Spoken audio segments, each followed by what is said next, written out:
नमस्कार. आजचा व्हिडिओ थोडा वेगळा आहे.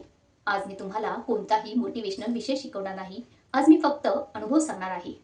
आज सलग व्हिडिओ अपलोड करून 1 महिना पूर्ण झाला आणि या एका महिन्यात मला व्ह्यूजपेक्षाही एक खूप मोठी गोष्ट मिळाली. ती म्हणजे मी स्वतःला पुन्हा नव्याने भेटले. जेव्हा मी हा प्रवास सुरू केला तेव्हा माझ्या मनात खूप प्रश्न होते. रोज व्हिडिओ जमेल का? लोकांना आवडेल का? मी मध्येच थांबले तर? पण मी स्वतःला एक वचन दिलं. व्ह्यूज आले किंवा नाही, पण आज व्हिडिओ अपलोड होणारच. या एका निर्णयामुळे माझ्या आयुष्यात छोटे छोटे बदल सुरू झाले. पहिला बदल म्हणजे मी कारणं देणं बंद केलं. पूर्वी वेळ नसायचा. घरकाम, मुलं, शाळा, अभ्यास, थकवा, प्रत्येक गोष्टीसाठी माझ्याकडे कारण असायचं. आता ही कामं तशीच आहेत. पण आता मी कारण शोधण्याऐवजी उपाय शोधायला शिकले आहे. सकाळी 10 मिनिटं मिळाली तरी त्या 10 मिनिटात शूट करते. रात्री थकले तरी एडिटिंग करते. परफेक्ट परिस्थितीची वाट पाहणं मी सोडून म्हणजे मी दुसरा बदल म्हणजे आत्मविश्वास वाढला. कॅमेरासमोर बोलताना पूर्वी 10 वेळा थांबायची. चूक झाली तर पुन्हा आवाज कसा आहे, चेहरा नीट दिसतोय का, लोकांना आवडेल का, या सगळ्या विचारांनी मी स्वतःला अडवायचे. पण रोज कॅमेरासमोर उभी राहिल्यावर हळूहळू भीती कमी झाली. आजही चुका होतात, पण त्या मला थांबवत नाही. मला शिकले. पूर्वी मला मोटिवेशनची गरज पडायची, पण आज सवय मला बसवते. मन असतं किंवा नसलं तरी मी बसते. कारण आज एक गोष्ट मला समजली आहे, ॲक्शन आधी आणि मोटिवेशन नंतर येतं. या एका महिन्यात काही व्हिडिओना खूप व्ह्यूज आले आणि काहींना खूप कमी. पण आता मी व्ह्यूज मोजणं सोडून दिले. कारण एक गोष्ट माझ्या लक्षात आली आहे, व्ह्यूज माझ्या हातात नाहीत, पण कन्सिस्टन्सी ती माझ्या हातात आहे. या महिन्याने मला 3 मोठे धडे दिले आहेत. खरं सांगायचं तर या एका महिन्यात मी यूट्यूबबद्दल जेवढं शिकले त्यापेक्षा जास्त मी स्वतःबद्दल शिकले. आणि हे 3 धडे आयुष्यभर माझ्या लक्षात राहतील. पहिला म्हणजे कन्सिस्टन्सी ही टॅलेंटपेक्षा खूप जास्त शक्तिशाली असते. पूर्वी मला वाटायचं यशस्वी व्यक्तींमध्ये काहीतरी वेगळी गोष्ट असते, ते हुशार असतात, त्यांना सगळं सहज जमतं.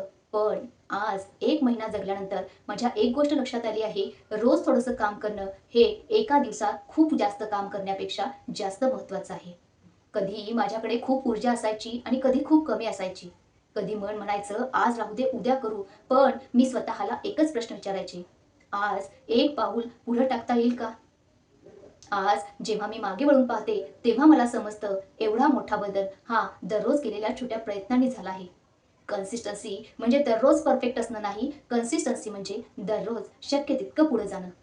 म्हणजे कॉन्फिडन्स हा विचार करून नाही तर ॲक्शन करून तयार होतो. मी अजून कॅमेरासमोर बोलताना कधी कधी चूक करते, कधी शब्द विसरते, कधी एकच सीन पुन्हा पुन्हा शूट करावा लागतो. पण आज मी पहिल्या दिवसापेक्षा पूर्णपणे वेगळी आहे. का?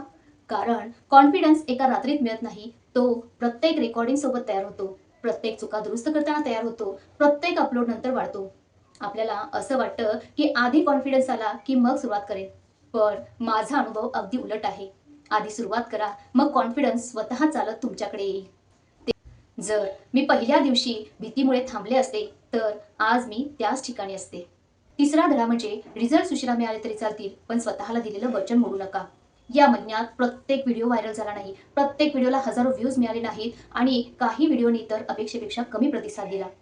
पूर्वी असं झालं असतं तर कदाचित मी निराश झाले असते. पण आता आता माझा विचार बदलला आहे. आज मी स्वतःला एक प्रश्न विचारते, आज मी माझं काम प्रामाणिकपणे केलं का?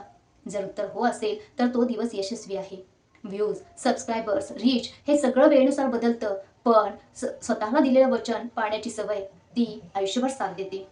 आज 1 महिना पूर्ण झाला, मग दुसरा, मग तिसरा आणि 1 वर्ष हा प्रवास सुरूच आहे. आणि या प्रवासात साथ देणाऱ्या प्रत्येक प्रेक्षकाचे मनापासून आभार. पुन्हा भेटूया पुढच्या व्हिडिओमध्ये. तोपर्यंत चला एकमेकांना प्रेरणा देत आणि प्रेरणा घेत राहूया. Inspire and be inspired. धन्यवाद.